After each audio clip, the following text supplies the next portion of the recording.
নমস্কার, আমি বৈশাখী। শিল্প সাহিত্য বাই বৈশাখী চ্যানেলের সকল শ্রোতা বন্ধুদের স্বাগত জানাই। আজ আপনাদের বলবো সম্পূর্ণ ভিন্ন স্বাদের ভিন্ন আঙ্গিকের একটি গল্প, বোবা। গল্প পাঠ এবং লেখায় আমি বৈশাখী বিশ্বাস দেবনাথ। গল্পটি প্রথম থেকে শেষ পর্যন্ত শুনবেন। ভালো লাগলে অবশ্যই লাইক করবেন, কমেন্ট করবেন, শেয়ার করবেন এবং আপনাদের প্রিয় চ্যানেল শিল্প সাহিত্য বাই বৈশাখী সাবস্ক্রাইব করে বেল বাটন প্রেস করে পাশে থাকতে একদম ভুলবেন না। বন্ধুরা, শিল্প সাহিত্য বাই বৈশাখী এখন চলে এসেছে ইউটিউব মিউজিক পডকাস্টে। ইচ্ছে করলে আপনারা সেখান থেকেও গল্প শুনতে পারেন এবং আপনাদের ব্যক্তিগত মতামত আমার সঙ্গে শেয়ার করতে পারেন। আজ আপনাদের বলবো সম্পূর্ণ ভিন্ন স্বাদের ভিন্ন আঙ্গিকের প্রাপ্তবয়স্কদের জন্য লেখা একটি গল্প, বোবা। গল্প পাঠ এবং লেখায় আমি বৈশাখী বিশ্বাস দেবনাথ। যাদের ভালো লাগবে না তারা দয়া করে এড়িয়ে যাবেন। এই গল্পটি সম্পূর্ণরূপে কল্পনা প্রসূত, যদিও কিছু ক্ষেত্রে বাস্তব ঘটনার ছোঁয়া থাকতে পারে। এটি লেখকের কল্পনার সাথে মিশ্রিত একটি সৃষ্টিশীল উপস্থাপন। গল্পটি কোনো ব্যক্তি, ঘটনা বা প্রতিষ্ঠানের সাথে মিলে গেলে তা নিতান্তই কাকতালীয়। এই গল্প শুধুমাত্র বিনোদনের উদ্দেশ্যে তৈরি করা হয়েছে। হ্যারিকেনের আলোয় ঘরের কোণে বসে বউ চাল বাচ্ছে। বাচ্চারা ঘুমিয়ে পড়েছে। বাইরে ঝিঁঝি পোকার ডাক। রমেশ চুপি চুপি পিছন দিক থেকে এসে জড়িয়ে ধরে চাঁপাকে, বলে, তুই বুঝিস না বউ, তোকে ছুঁইলেই মনটা শান্ত হয়।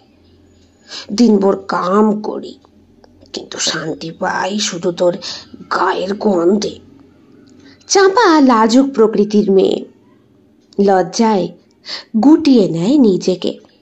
আস্তে আস্তে ফিসফিসিয়ে বলে, এইসব কথা রাখো, বাচ্চারা ঘুমাইছে, জাগে গেলে আবার সারা রাত কাঁদবো।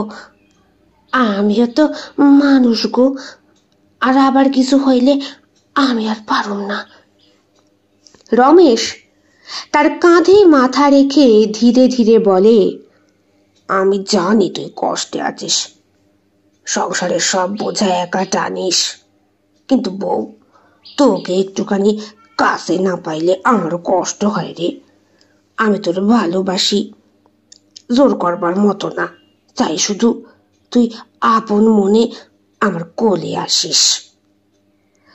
চাপা আস্তে আস্তে বলে, তুমি না মনটা খারাপ করে দাও। ইচ্ছা তো আমারও হয়, কিন্তু বুকটা ধক ধক করে, পাশে আবার কপাল মারাই দেয়। তোর ভয়ের খোঁজ আমিও রাখবো, তোর ইচ্ছার মান রাখবো, কিন্তু এইটুকু সময় শুধু আমার হয়ে থাকবো। সংসারে না আমার না কিছু না, খালি আমার। তুমি ভালোবাসো বলি আজ হাল চাইরা দিলাম, কিন্তু সাবধানে থাকো। তোর যত্ন নেওয়া আমার ধর্ম। আয় এখন এই চাদরখানার তলায় আমরা দুইজন, আর বাকি দুনিয়া উদাও হইয়া গেছে নে। কইলেই হইল, ছাওয়াল পাওয়াল একটু পরে যদি ইচ্ছা পরে সব মজা বাইরে যাবে ক্ষণ। রমেশের হাত দুটো চাপার ব্লাউজের হুকের কাছে। যত তাড়াতাড়ি পারে সেটা খুলে ফেলার চেষ্টা করছে। বলে, উফ, কেমন করে আটকাইছিস, খোলাই যায় না, দাঁড়াও আমি দেখতেছি। ঘরে একটা ছোট্ট আলো জ্বলছে হ্যারিকেনে। কিছুক্ষণ আগেও সেই পলতিটা বাড়িয়ে দেওয়া ছিল। এখন রাত হয়েছে, তাই বাতি বুঝিয়েই সকলে ঘুমোতে যাবার কথা। রমেশ এই তল্লাটে থাকে না। জমিদারের হয়ে সে ঠিকাদারির কাজ করে। বেশিরভাগ সময়টাই গ্রামের বাইরে কাটায়। যখন বাড়ি আসে, বউকে সোহাগ এমনই করে যে 5 বছরে 5টা সন্তান। সব থেকে বড়টার বয়স বছর 6, কারণ বিয়ের 1 বছরের মাথায় পোয়াতি হয়ে পড়েছিল চাপা। সব থেকে ছোটটা এখনো মায়ের দুধ খায়, কাজেই ব্লাউজটা দুধেই ভিজে গিয়েছে অনেকটা। পাগলের মতো রমেশ সেখানে আদর করতে শুরু করে। চাপাও ধীরে ধীরে উত্তেজিত হতে থাকে। আঁচলটা সরে যায় বুকের ওপর থেকে। পেটিকোটের কাছাকাছি পৌঁছানোর সঙ্গে সঙ্গেই ছোট্ট বাচ্চাটা ট্যা করে কেঁদে ওঠে। রমেশ প্রচন্ড বিরক্ত হয়। মুখ থেকে তার অশ্রাব্য গালাগালি বেরিয়ে আসে।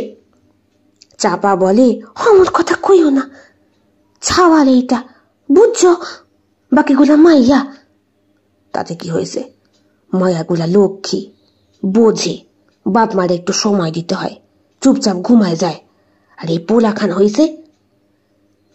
চাপা সহ্য করতে পারে না। রমেশকে বলে, সরো দিহি, তুমি সরো তো, তোমার থেকে এখন আমার এই কোলের গুলার দাম বেশি, বুঝছো?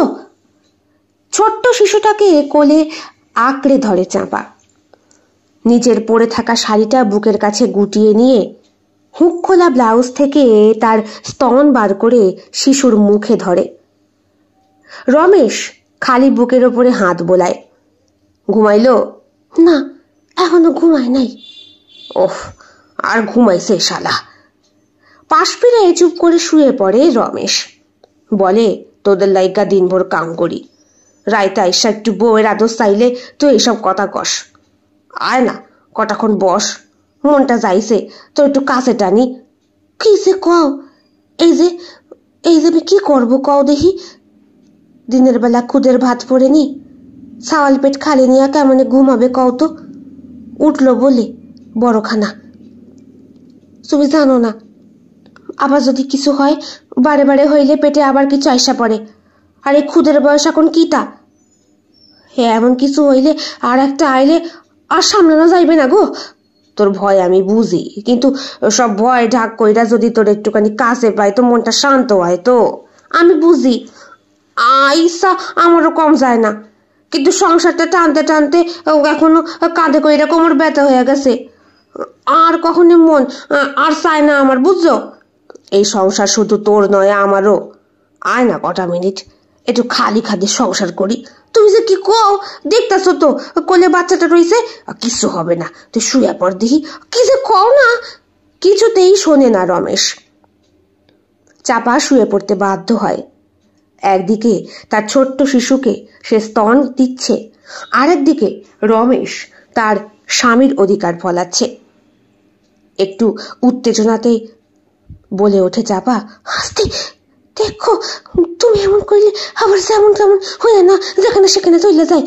দেখো, সাবধান হও, কিন্তু বাচ্চাগুলো কিন্তু ছোট। অনেকবার বারণ করেছিল সেইবার চাপা, কিন্তু রমেশ শোনেনি। এইবারও মাস দুয়েকের নামে এসে স্ত্রী আর সন্তানের কাছে সময় কাটাতে এসেছে।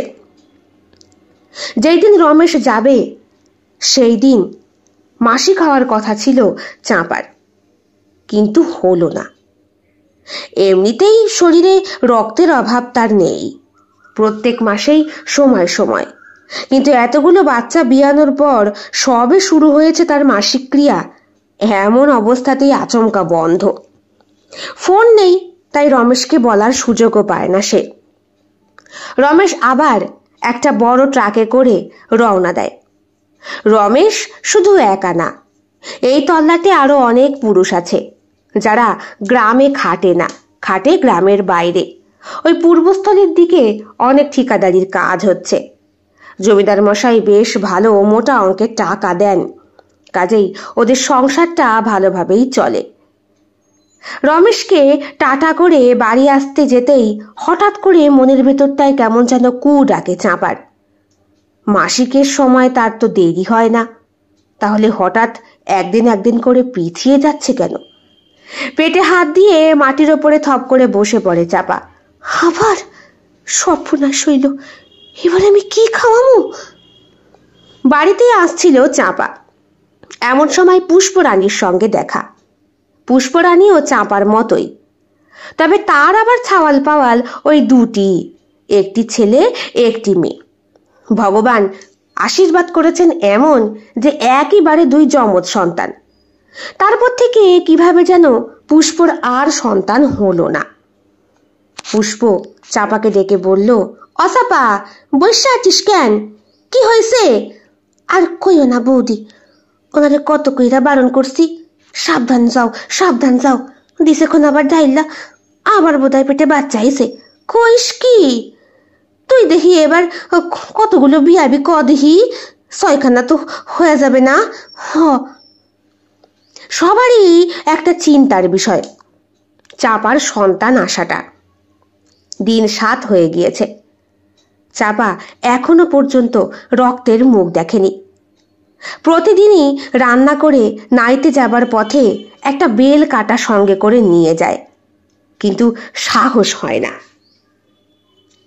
রানীমার বাড়িতে দেখা করতে গিয়েছিল একবার। সেবার রানীমার শাড়ি বিতরণের একটা অনুষ্ঠান রেখেছিলেন। ওনার বাক্স প্যাটরা ভর্তি ভর্তি শাড়ি, পরার আর ফুরসত হয় না, তাই প্রত্যেকটাই ঘাট পচে নষ্ট হয়ে যাচ্ছে। এই তল্লাতে তো গরিব মানুষের সংখ্যা নেহাত কম নয়, তাই 2-1টা দান ছত্র করে দিলে অসুবিধে কোথায়? রানীমার কাছে খবর যেতেই ছুটতে গিয়েছিল চাপা, পুষ্প, আরো অনেকে। রানীমাই তখন চাপাকে দেখে বলেছিলেন, ওই যে এলেন। হ্যাঁ রে, তুই কি 12 ভাতারি করিস? প্রতি মাসের যখনই আসিস তখনই দেখি পেটে ছাওয়াল পাওয়াল নিয়ে আসিস। তোর কি বন্ধ দিতে ইচ্ছে করে না? হ্যাঁ, আমি কি করব মা, উনি যে কথা শোনে না। কথা শোনে না মানে? বেটা ছেলে হলো মায়া মানুষের হাতের পুতুল, যেমন কইরা নাচাবি তেমন কইরা নাচবে। আর তুই নাচিস কেন? চাপা বলে, যতদিন না আমাগো ফুলের মধু আমাগো থাকে ততদিন আমরা আমাগোর অধিকারেই থাকি। একবার ফুলের মধু নিয়ে নিলে অধিকার যে আমাদের হাতে আর থাকে না মা। চুপ করে গিয়েছিলেন রানীমা। পানের পিক ফেলে বলেছিলেন, হইছে বুঝছি, এরপরে দেখিস পেটের মধ্যে পচছে না মরে। ভালোই সাত পচবে কেন?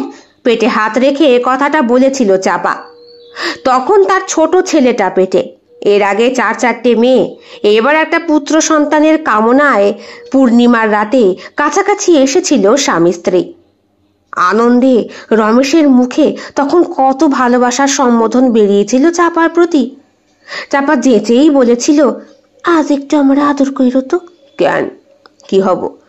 শোনো, আমি ওদের কাছে গেছিলাম, শুনছি আজ যদি আমারে তুমি আদর করো তাহলে আমাকে পোলা হবে। আজ পূর্ণিমা কি না? খুব খুশি হয়েছিল রমেশ। বিয়ের পরে এই প্রথম চাপা নিজের অধিকার ফলাচ্ছে তার উপর। রানীমার কাছ থেকে টুকটুকে লাল একটা শাড়ি পছন্দ করে নিয়ে এসেছিল। বেশি দাম নেননি তিনি, ওই 150 টাকা মতো। রমেশ খেটে ভালোই টাকা পাঠায় বাড়িতে, তবুও মাসের শেষে এতগুলো পেট চালাতে গিয়ে ধার করতে হয় চাপাকে। সেই কথা রমেশ অবশ্যই জানে। যখন বাড়িতে আসে তখন সবার ধার দেনা চুকিয়েই দেয়। রানীমার কাছ থেকে ফিরতি পথে তিনিই বলেছিলেন, শোন, যদি সামলাইতে না পারিস বেলের কাটা আছে তো খোঁচা দিয়া দিবি, দেখবি নষ্ট হয়ে গেছে। এইবারও ঠিক তাই। সন্তানটিকে রাখার কোনো ইচ্ছা নেই তার। সে চেয়েছে এটাকে নষ্ট করে দিতে, কিন্তু ভয়ের চোটে তার করতে পারে না। এদিকে 1 মাস 2 মাস কেটে গিয়েছে। রমেশেরও আসার নামগন্ধ নেই। পুষ্পরানীর 2 ছেলে মেয়ে স্কুলে ভর্তি হয়েছে। পুষ্প বলল, হ্যাঁ রে চাপা, তোর মায়াগুলোরে স্কুলে পাঠাইবি না? বড় মায়াটায় তো বয়স হয়েছে, এখন তো মেজোটারও পারিস ভর্তি কইরা দিতে। ওগুলোরে পড়াশোনা করা। আমার সাওয়াল পাওয়াল তো স্কুলে যাইতেছে পাঠশালায়, আমি দেব ভর্তি কইরা? চাপার চোখে জল। সে বলে, মায়া মানুষের পড়ায় কোনো কাজ নাই বৌদি, উনি কইছে পোলাটারে মানুষ করতে। কইস কি? তোর প্রথম সন্তান, তুই ওগুলারে মানুষ করবি না? আচ্ছা বাদ দে, এক কাম কর দিহি, তাহলে তোর বড় মায়াটারে আমারে দিয়া দে, ওরে আমি মানুষ করি। কি সুন্দর মুখখানি, চোখ দুটা টানা টানা, তুইও কালা, তোর বড় কালা, তোর মায়াখানা হয়েছে ধলা। আমিও ঠিক সেটাই বলছি। জমিদার মশাইয়ের নায়েব বাবু দাঁড়িয়েছিলেন সেখানে। উনি গ্রামে ঘুরে ঘুরে বেড়ান, প্রত্যেকের বাড়ির খবরাখবর নেন। কারো বাড়ি হাড়ি না চললে সেই দায়িত্বটাও নিজের ঘাড়ে নেন এবং তাদের বাড়ি চাল ডাল রসদ দিয়ে আসেন। নায়েব মশাই বললেন, আমিও সেই কথাই কইতাছি, এতগুলো ছাওয়াল পাওয়াল বিয়ানের কোনো মানেই হয় না যদি সামলাইতেই না পারস। জমিদার গিন্নিরে দিয়ায়, কত বছর হয়ে গেছে, ওনার তো কোল ফাঁকা, উনি মানুষ করবে নে। মনের ভেতরে আশার আলো ফুটল চাপার। বড় মেয়েটা যত দিন যাচ্ছে তত আরো বেশি সুন্দরী হয়ে উঠেছে। ডাগর ডাগর হচ্ছে। বছর এখন 7, কিন্তু দেখে মনে হবে প্রায় 10-12 বছর। নুন আনতে পান্তা ফুরোয় ঘরে ফ্যান ভাত আর আলু সিদ্ধ খেয়ে এত সুন্দর শরীরের অধিকারী অবশ্য চাপাও কোনো অংশে কম যায় না। এতগুলো সন্তানের জন্ম দেবার পরও তার শরীরের মধু কিছুতেই কমে না। গ্রামের অনেক পুরুষ আছে তাকে আকাঙ্ক্ষার চোখে দেখে, কিন্তু রমেশ রীতিমতো সন্ধ্যাগুন্ডা মার্কা চেহারা, গায়ের রং ভূমসি কালো। যখন ট্রাকে করে নামে কাঁধের মধ্যে একটা কোদাল নিয়ে, তখন ভয়ের চোটে সবাই পরিকি মরি লুঙ্গি তুলে দৌড় মারে। ভয় কেউ আর রমেশের বউয়ের কাছে ধারে এসে ঘেঁষে না। চাপা বললে, সত্যি জমিদার মশাই আমার মায়েরে মানুষ করব? নিশ্চয়ই করব, কেন করব না, তুই একবার গিয়াই দেখ। পুষ্পরানীও বললে, আমিও শুনছি জমিদার গিন্নি একখানা বাচ্চা চান। কি আর করা যাবে, জমিদারের তো বয়স কম হয় নাই, এখন আর হবেও না। তাই একখানা বাচ্চা কাচ্চা হইলে ওনাদেরও মন ভরে। খুব খুশি হয়েছিল চাপা। তবে কথাটা নিজে গিয়ে পারবে নাকি জমিদার গিন্নি নিজে এসে বলবে, এমন কথা বলতেই নায়েব মশাই বললেন, মরণ যা, তুই তোর মায়ারে দিবি মানুষ করতে, বিনিময়ে তোরে টাকা দেবে না। টাকা? টাকা কেন দিবে? আমি তো আমার বাচ্চারে বিক্রি করতেছি না, বলে বড় মেয়েটাকে জড়িয়ে ধরেছিল চাপা। বড় মেয়েটা সবই ভালো, কিন্তু বোবা, কথা বলতে পারে না, এইটার তার ত্রুটি। যদিও তোর মাইয়া তো বোবা, জমিদার গিন্নি নেবে কিনা সন্দেহ আছে। আমি একবার কথা পাইরা দেখতে পারি, বলেছিলেন নায়েব মশাই। চাপা পেটে হাত রেখে বলেছিল, আমার এখন আর কিছু করণ নাই নায়েব বাবু, মনে হইতেছে এক একটা কইরা বাচ্চা দিয়া দিতে হবে। ওর বাপ যা শুরু করছে, আমি আর কারে ধইরা রাখুম। বড় মেয়েটা মায়ের শাড়ির আঁচলটা শক্ত করে চেপে ধরেছিল। চাপার চোখের কোনায় জল চলে আসে।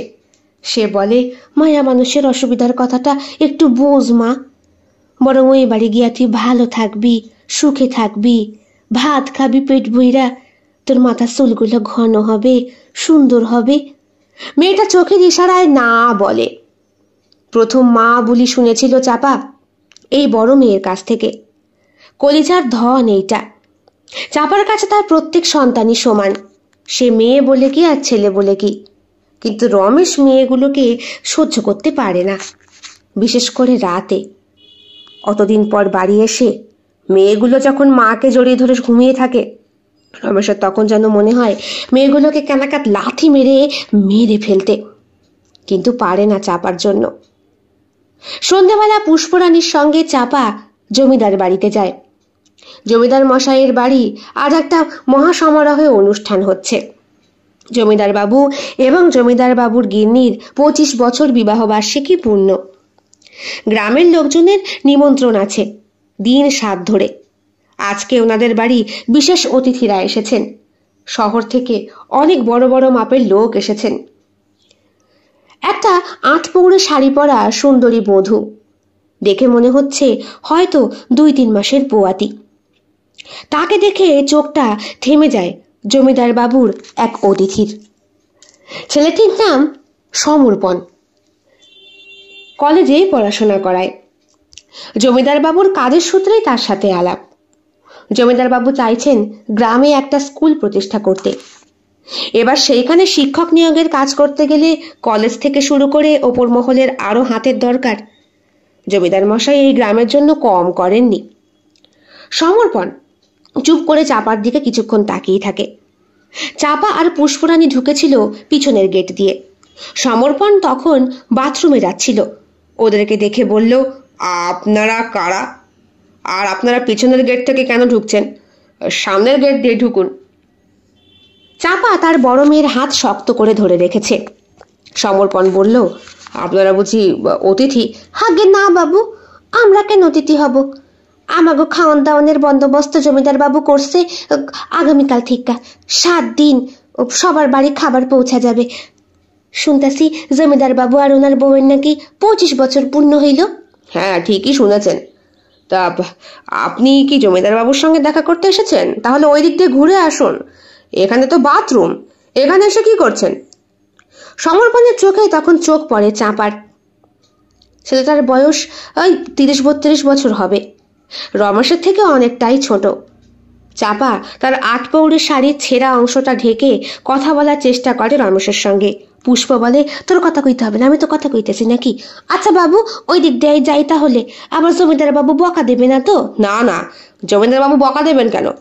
আপনারা গ্রামের লোক, অসুবিধা হয়েছে বলে দেখা করতে এসেছেন, আপনারা যান, আমি গিয়ে কথা বলছি। এরপরে ওরা ঘুরে যায়। বাড়ির মেইন ডোরের সামনে দাঁড়াতেই দারোয়ান তাদেরকে দাঁড় করিয়ে দেয়। ভিতর থেকে সমর্পণ বলে, ছেড়ে দাও, আমি আসতে বলেছি। ওনারা ভেতরে ঢুকতে এই জমিদার গিন্নির সঙ্গে আলাপ হয়ে যায়। জমিদার গিন্নির গা ভর্তি সোনার গয়না পরা।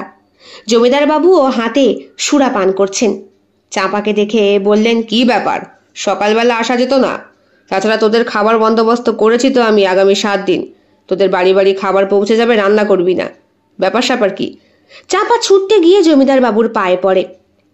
ঘর ভর্তি লোকের সামনে বেশ বিব্রত হন তিনি।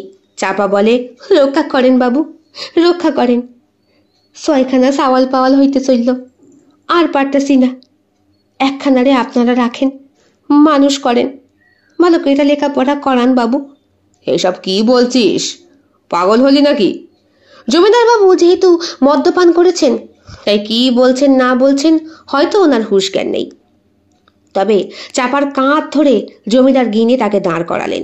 বললেন, আমারে বল দেহি কি হয়েছে, আমার সঙ্গে ঘরে আয়। অন্তর্মহলের ঘরে নিয়ে যাওয়া হলো চাঁপাকে। পুষ্পরানীও সঙ্গে গেল চাপার একরত্তি মেয়েটাও। চাপার চোখে টপ টপ করে জল পড়ছে। জমিদার গিন্নি বললেন, আমারে ক দেহি কি হয়েছে। চাপা বলে, যতবার রে কই, আমার কাছে আইসো না, আমার পেটের মধ্যে কিছু একটা আসবে। এবারও আইসে মা, এবারও আইসে। আমি নষ্ট করতে পারতাছি না, ওই বেলের কাঠা দিয়ে কাজ হইব না। আপনি আমার মাইয়াটারে রাখেন, ওরে মানুষ কইরেন, যেমন কইরা হোক। এগুলো কি কইতাছিস? তোর এত বড় মাইয়ারে নিয়ে আমি কি করব? এর থেকে তোর পোলা আছে না একখানা ছোট, ওরে দে। চাপা বুঝতে পারে মেয়ে মানুষের মূল্য দিচ্ছেন না তিনি। বললেন, একটা মায়া মানুষ হইয়া আরেকখানা মায়া মানুষরে রাখতে অস্বীকার করতেছেন মা? তাহলে বড় মায়াটারে রাখতে হবে না, আপনি আমার মেজো মায়াটারে নেন, না হলে সেজোখানারে। ওইগুলা কি দেখতে সুন্দর নাকি? দেখতে সুন্দর তোর বড় মাইয়াখানা, নিলে আমি ওরেই নিতাম, কিন্তু তো কথা কইতে পারে না, ওই জন্যই তো কইতাছি মা আপনার পূর্ণ হবে, ওরে রাখেন।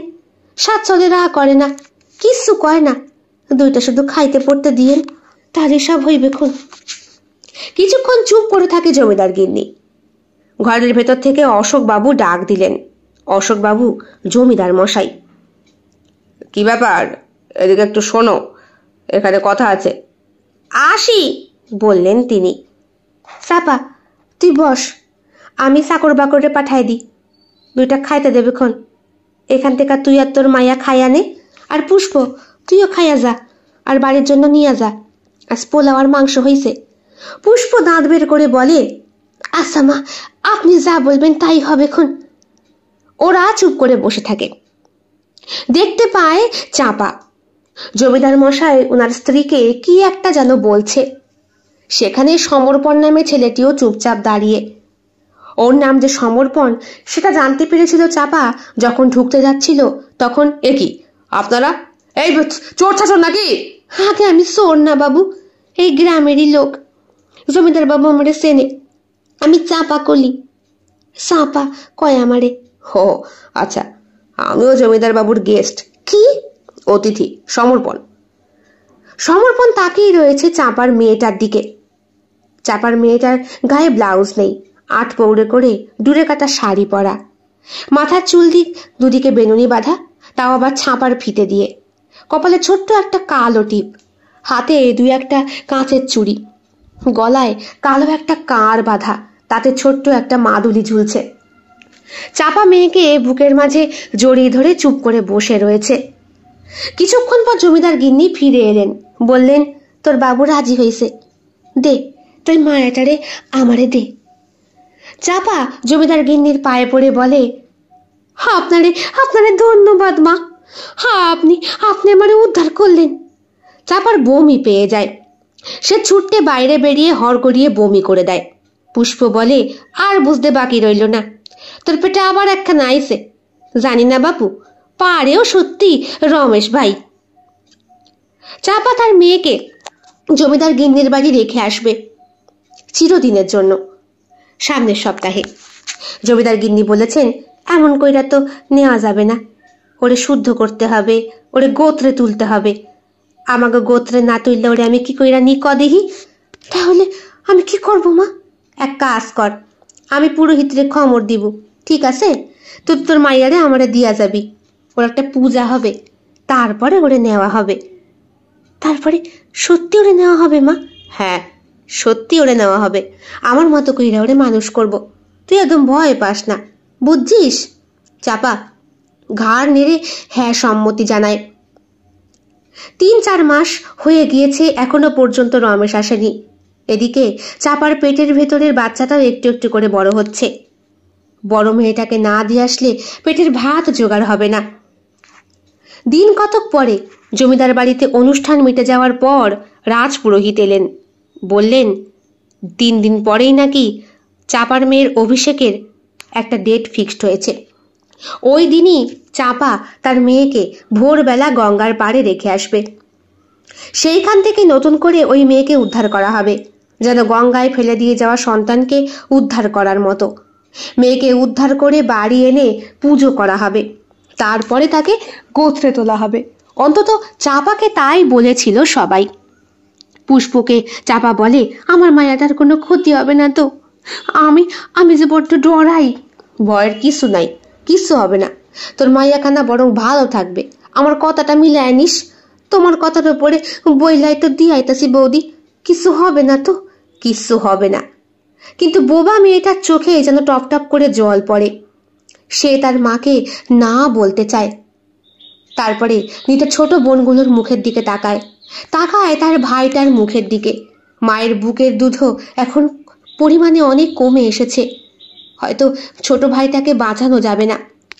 চোখে টসটসিয়ে জল নিয়ে দিন কতক পরে গঙ্গার পাড়ে রেখে আসে তার মেয়েকে। রমেশ আসবে কি আসবে না কিছুই বুঝে উঠতে পারছে না চাপা। যদি বুঝতে পারতো তাহলে হয়তো একবার জিজ্ঞাসা করার প্রয়োজন বোধ করত। রমেশও আসে না, টাকাও পাঠায় না, কাজেই সংসার কি করে চালাবে? চাপা পড়েছে মহা ফাপড়ে।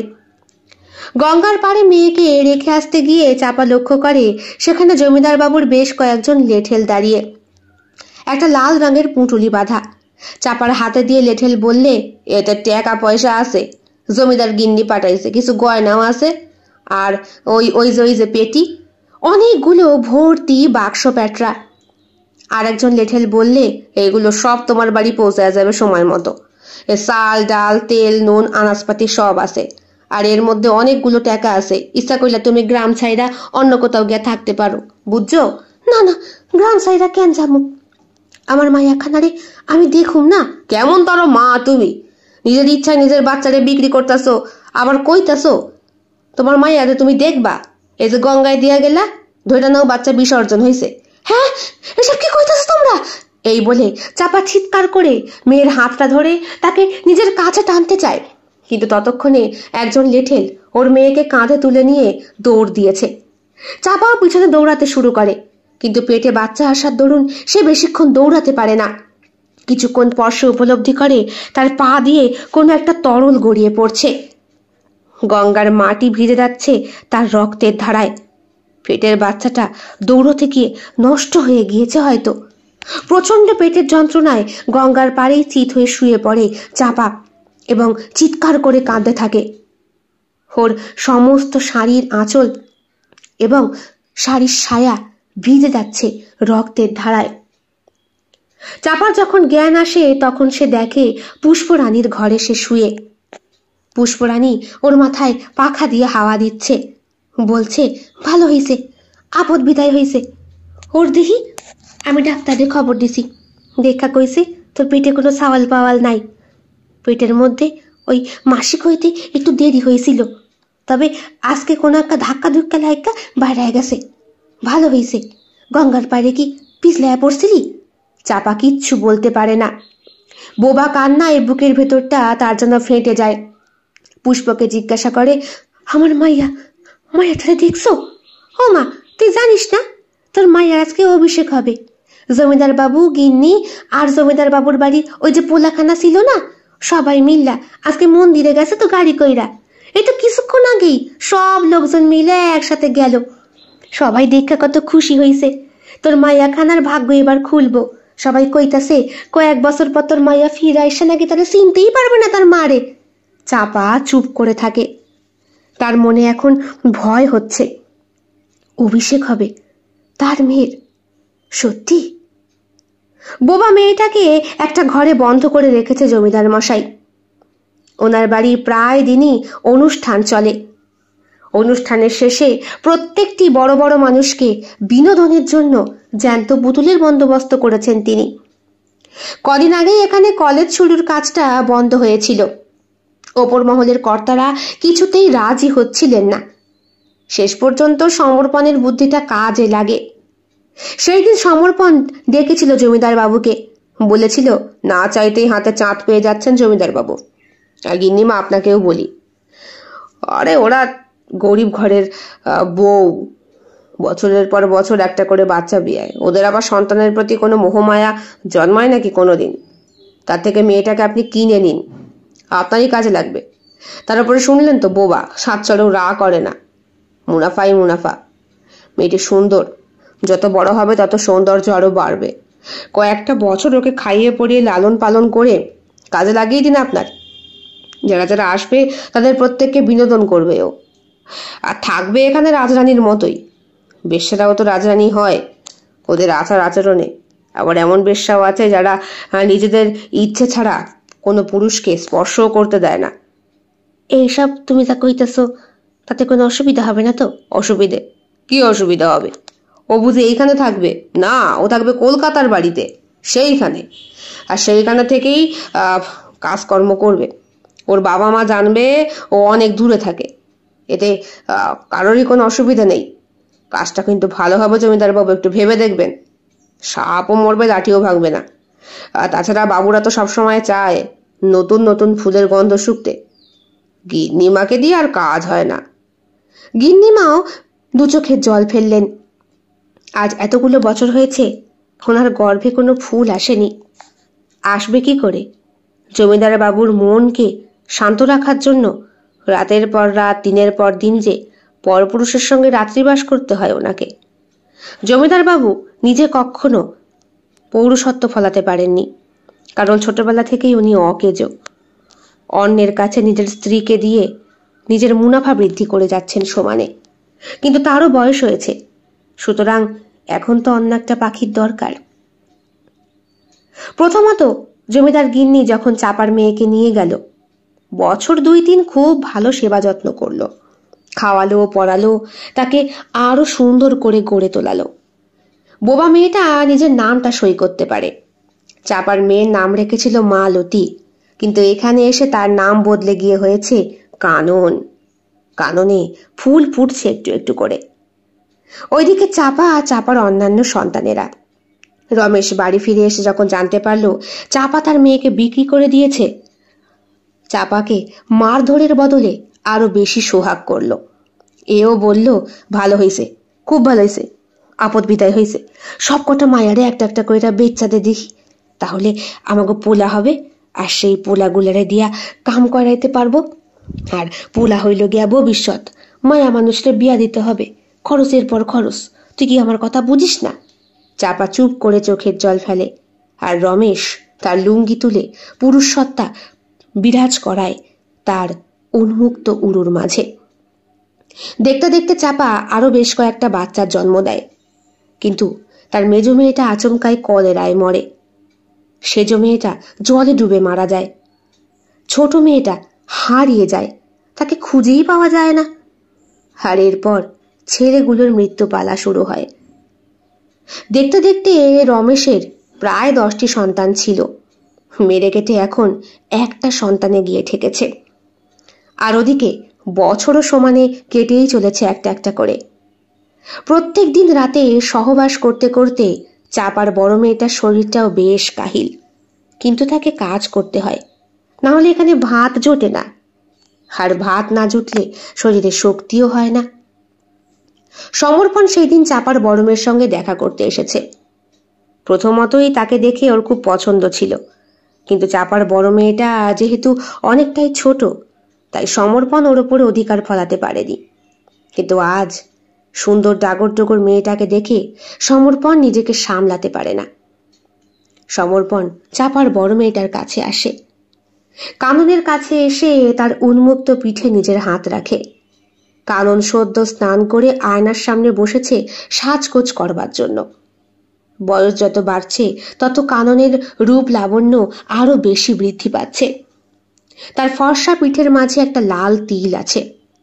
ওই তিলের মধ্যে অঙ্গুলি স্পর্শ করে সেখানে ঠোঁট রাখে সমর্থন। আর সঙ্গে সঙ্গে ফুঁস করে ঘুরে তাকায় চাপার মেয়েটা। কাননের চোখের কোণে যেন জ্বলে ওঠে কোনো লাল অগ্নিশিখা। সমর্পণ কিছুটা ভয় পায়, পিছিয়ে যায়। উঠে দাঁড়ায় কানন, তার বুকের আঁচল সরিয়ে দেয়। তার উন্মুক্ত বক্ষযুগল আকর্ষণ করে সমর্পণকে। এগিয়ে যায় সে পাগলের মতো, ডুবে যায় সেখানে। তারপরে শাড়ির এক একটা আঁচল খসে পড়ে এবং সৌন্দর্যের দ্বার আরো বেশি করে উন্মুক্ত হয়। এরপরে প্রকাশ পায় তার উরুর সন্ধিক্ষণ।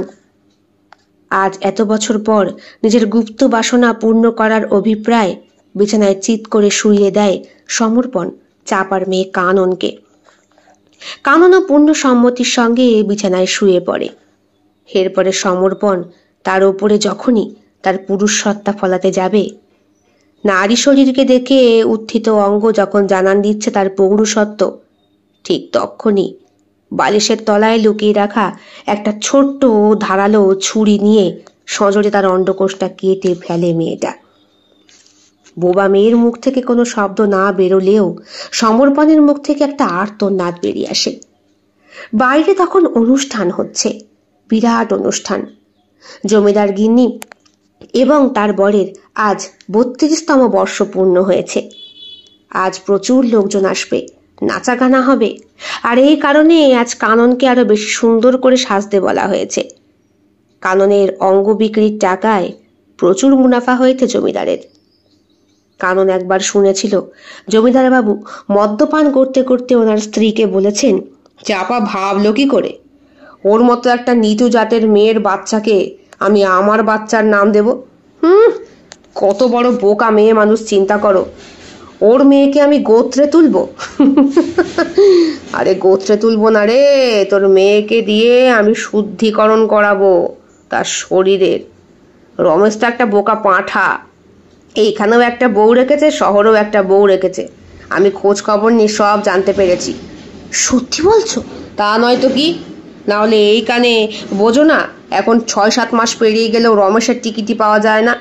কোথায় পুষ্পর বর ফিরে আসে, মধুর বর ফিরে আসে, আন্নাকালির বর ফিরে আসে, রমেশ কেন আসে না? কারণ ওখানেও সে সংসার পেতেছে, একটা 12 বছরের মেয়েকে বিয়ে করেছে। যে পুরুষ মানুষ তার নিজের বউ আর মেয়েকে সম্মান করে না, সেই বাড়িতে মেয়েদের সম্মানটা আশা করা যায় কি করে? চোখের জল ফেলেছিলেন সেই দিন গিন্নিমা। কিন্তু উনিও তো মেয়ে মানুষ, তাই ওনার হাত পাও একটা অদৃশ্য শিকলে বাঁধা। বাইরে তখন অনুষ্ঠানের কর্মসূচি চলছে, জোরে জোরে গান বাজনা চলছে। একটু পরেই ওই চাপার মেয়ে কাননের ডাক পড়বে। বিছানায় ছটফট করছে তখনও সমর্পণ। তার অন্ডকোষটা হাতে নিয়ে কিছুক্ষণ দাঁড়িয়ে থেকে সেটাকে জানলা দিয়ে ছুঁড়ে ফেলল মেয়েটা। জানলার পাশে দুটো নেকড়ে দাঁড়িয়ে রয়েছে খাদ্য খাবার জন্য। সমর্পণ এই নিয়ে 3 নম্বর পুরুষ, যাকে নিঃশব্দে খুন করেছে কানন, এবং তাদের দেহটা ফেলে দিয়েছে তারই দেহরক্ষীর মাধ্যমে। কিছুক্ষণ পর ডাক আসে কাননের। বিছানার চাদর পরিপাটি করা, সব কিছু সুন্দরভাবে গোছানো। দেহরক্ষী বললেন, কাজ হয়ে গিয়েছে মাইজি, এইবার কি করব? চোখের ইশারায় কানন জানালো, পরবর্তী যে আসবে তারও সেই একই রকম অবস্থা হবে। যাওয়ার সময় পিছন ঘুরে শুধু দেহরক্ষীর দিকে তাকিয়ে জানতে চাইল কেন সে তাকে সাহায্য করছে। দেহরক্ষী চুপচাপ কাননের দিকে এগিয়ে এসে বলল, ভুল করেছি, অনেক বড়। সেই পাপের সাজা নিজেকেই নিজে দেবার জন্য আজ তোমার কাছে সাহায্য করছি মা।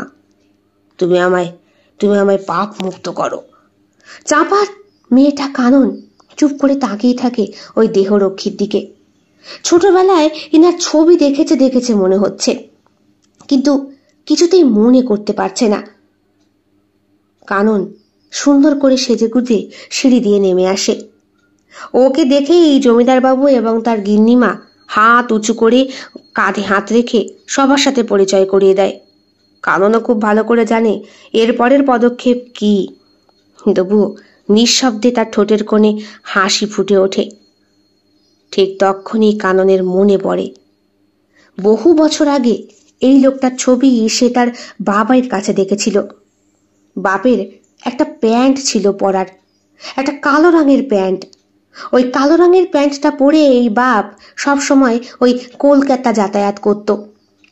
একবার ওই প্যান্টের পকেট থেকেই ছবিটা বেরিয়ে পড়েছিল। হাতে নেবার সঙ্গে সঙ্গে জিজ্ঞাসা করেছিল কাননে, এটা কে? বোবা মেয়েটার কথায় পাত্তা দেয়নি সেই দিন রমেশ।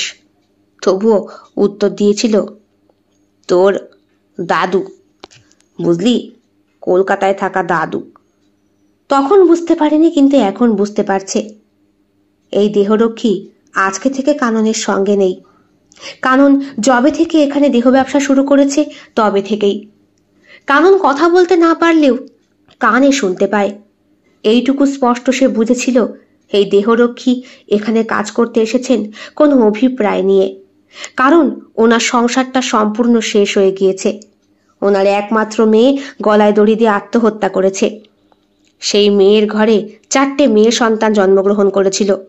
প্রত্যেকটা সন্তানকে একটা একটা করে খুন করেছে তাদের বাবা। আজ সবকিছু হারিয়ে দেহরক্ষীর কাজ করছেন তিনি, শুধু রক্ষা করতে নিজের পিতৃসত্তা।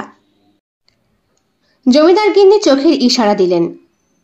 সঙ্গে সঙ্গে হৃষ্টপুষ্ট একজন যুবক পিছন পিছন এলো কানর। আর কাননের পিছনেই দাঁড়িয়ে রয়েছে সেই দেহরক্ষী, যার বীর্যের মূল্য আছে।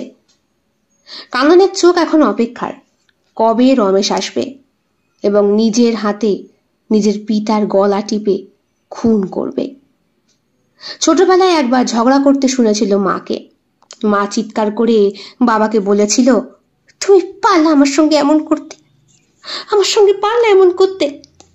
পেটে বাচ্চা ছিল, তোমার জন্য নষ্ট হয়েছে, রক্ত বাইর হইতেছে, আমি এখন কি করব? তুমি কি শোয়া ছাড়া কিছু বোঝো না?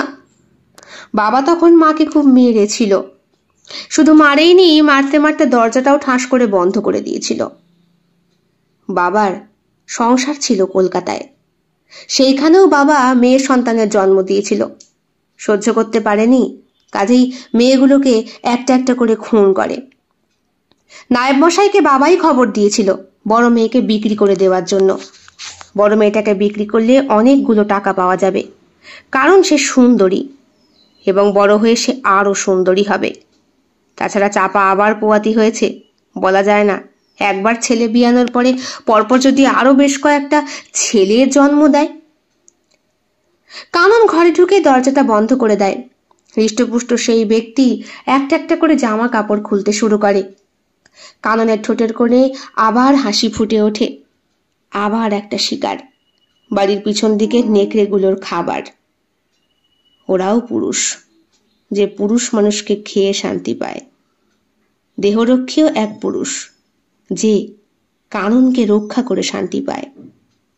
জমিদার মশাই আরেক পুরুষ, যে কিনা পুরুষের তৃপ্তি নিবারণে শান্তি পায়। আর রমেশ, সেও এক পুরুষ, যে নিজের বীর্যস্খলনের মাধ্যমে প্রকৃত শান্তি খুঁজে পায়। হ্যাঁ, শারীরিক আনন্দ। পুরুষের বীর্যস্খলনের সময় সাধারণত উচ্চমাত্রার শারীরিক তৃপ্তি অনুভূতি হয়। স্নায়বিক উত্তেজনা চূড়ান্ত পর্যায়ে পৌঁছায়। মানসিক বা আবেগের আনন্দ হয়। নেশা বা আসক্তির মতো কেউ কেউ আনন্দ খোঁজে, যদিও পরে একঘেয়ে আর ক্ষতিকর হতে পারে সেটা, কিন্তু প্রকৃত আনন্দ বীর্যস্খলন নয়, সম্পর্কের গভীরতা, পারস্পরিক সম্মতি ও মানসিক বন্ধনে। কারণ সেবার আত্মহত্যা করতে গিয়েছিল, তখন ওই দাদুই তার হাত ধরে বলেছিল, দিদি ভাই এমন ভুল করো না, তুমি মরো না, আমি জানি রোজ রাতে তোমার কষ্ট হয়, আমি তোমার সাহায্য করুম, তুমি সব কটার অন্ডকোষ টুকরো টুকরো কইরা নেকড়ে গুলারে খাওয়াই দেবা, এমনকি ওগুলোর দেহগুলা পর্যন্ত খাওয়াই দেবা নেকড়ে গুলারে। ওরাও পুরুষ নেকড়ে, ওরা তোমারে খাবে না দিদি ভাই, ওরা তোমারে রক্ষা করবে। মরতাছ কেন? তোমার বাপের বীজে তোমার জন্ম, মনে করো না যখন তোমার বাপ তোমারে দিছে, তখন তুমি একা তোমার মার গর্ভের দিকে দৌড়াও নাই দিদি ভাই, 40 কোটি সন্তান দৌড়াইছে, কিন্তু সকলে হারাইরা তুমি তোমার মার গর্ভে প্রবেশ করছো।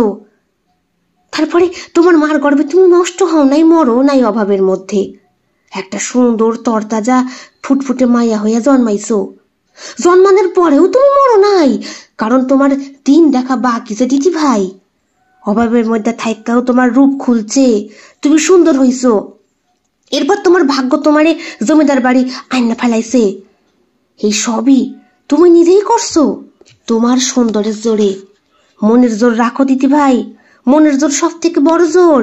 আর এই মনের জোরে জয় করা যায় না এমন কোনো কাম নাই। সমাজ থেকে সবকিছু নষ্ট করতে হইলে বাচ্চা থাকতে হবে, আর তুমি জন্ম থেকে বাচ্চা আছো দিদি ভাই। তোমার বাপের বীজের দাম আছে, আর সেই দাম তুমি দিবা, তুমি বাচ্চা থাকবা, লড়বা, খুব লড়বা। আর যে মানুষ লড়তে জানে ভগবান তারে সঙ্গে থাকে, ভগবান ঠিক সময়ে পথ দেখাবে, বুঝছো? কাননের চোখ থেকে টপ টপ করে জল গড়িয়ে পড়েছিল। এই বৃদ্ধ মানুষটি তাকে শিখিয়েছে আসল বেঁচে থাকার স্বাদ। কয়েকদিন পর সমর্পণের খোঁজ পড়েছে জমিদার বাড়ি। শুধু সমর্পণই নয়, কিছুদিন আগে অনুষ্ঠান বাড়িতে আরো কয়েকজন গায়েব হয়ে গিয়েছে। পুলিশ এসেছে, তদন্ত চলছে। জামা কাপড়ের টুকরো বাদই দিলাম, মাথার চুল বা হাতের নখ সেই সমস্ত নমুনা পর্যন্ত সংগ্রহ করা সম্ভব হয়নি। প্রত্যেকের ব্যাকগ্রাউন্ড চেক করে জানা গিয়েছে প্রত্যেকেই ধূর্ত এবং অসম্ভব মেয়েবাজ পুরুষ মানুষ। তাদের পরিবারের তরফ থেকেও চায় না এই কেস চলুক। কাজেই পুলিশ এসে কিছুদিন জমিদার বাড়িতে একটু হাঙ্গামা মাতালেও কেস আবার ধামাচাপা পড়ে গিয়েছে। জমিদার বাবুর বেশ কদিন ধরে শরীর খারাপ, গিন্নিমাও অসুস্থ। কাননের কাঁধেই এখন সমস্ত কিছুর ভার অর্পণ করেছেন তিনি। কাননের মনে পড়ে দাদুর কথা। উনিও আজকাল আর সেরকম ভাবে কাজ করতে পারেন না। উনি শুধু বলেছিলেন বেঁচে থাকতে। জীবন এক এক সময় এক এক রকম ছন্দে মানুষকে নিয়ে চলে, কিন্তু যেই বীর্যের ধারায়, যেই মনের জোরে সে এতটা বছর এসেছে, তার জন্মানো, তার বেঁচে থাকা, তার রূপ যৌবন প্রাপ্তি সবকিছুই কালের নিয়মে ঘটছে। কাজেই এই সব ভোগের পিছনেও ভগবানের নিশ্চয়ই কোনো বড় একটা হাত। কানন এখন জমিদার বাড়ি দেখাশোনা করে। একে একে জমিদার বাড়ির সব কিছু শেষ হচ্ছে, সে নিজে করাচ্ছে। প্রচুর জায়গা সম্পত্তি সে বিক্রি করে দিয়েছে। এখন যেটুকু আছে সেটুকুর মধ্যেই নিজের আখের গোছাতে চায় কানন। কিন্তু শেষ পর্যন্ত নিজের মাকে একবার চোখের দেখা দেখার জন্য তার চোখ দুটো রীতিমতো এদিক ওদিক উকি ঝুঁকি মারে। গ্রামে ফিরে কানন জানতে পারে তার বাপের একটা সন্তানও আর পৃথিবীতে বেঁচে নেই। তার বাপ কলকাতায় বিয়ে করে যেখানে সংসার পেতেছিল সেখানে যাওয়ার তার আর উপায় নেই, কারণ সেই বাড়ি পুলিশ ঘিরে রেখেছে। যখন তখন তার বাপকে ধরে গ্রেপ্তার করা হবে। মা অনেকদিন আগেই নাকি পাগলি হয়েছে। সন্তানগুলো হারিয়ে পরবর্তীকালে মায়ের নাকি পেট পচে গিয়েছিল। যদিও কাননকে গ্রামে দেখে কেউ আর চিনতেই পারে না। শুধু পুষ্প বলল, কানন, তুই এখন কানন হয়েছিস মা, মালতী ছেড়ে। তোর বাপের প্রথম সন্তান তুই, তোরই পারলো ধরে রাখতে। অথচ কাননের চোখ থেকে টপ টপ করে জল পড়ে। তার মানে পুষ্পও জানতো কাননের বিক্রি হয়ে যাওয়ার কথাটা। তবুও সে মুখ ফুটে আর রা করল না, কারণ বোবার যে কোনো শত্রু হয় না।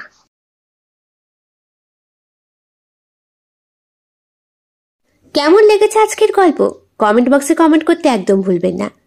ভালো লেগে থাকলে অবশ্যই লাইক করবেন, কমেন্ট করবেন, শেয়ার করবেন এবং আপনাদের প্রিয় চ্যানেল শিল্প সাহিত্য বাই বৈশাখী সাবস্ক্রাইব করে বেল বাটন প্রেস করে পাশে থাকতে একদম ভুলবেন না বন্ধুরা।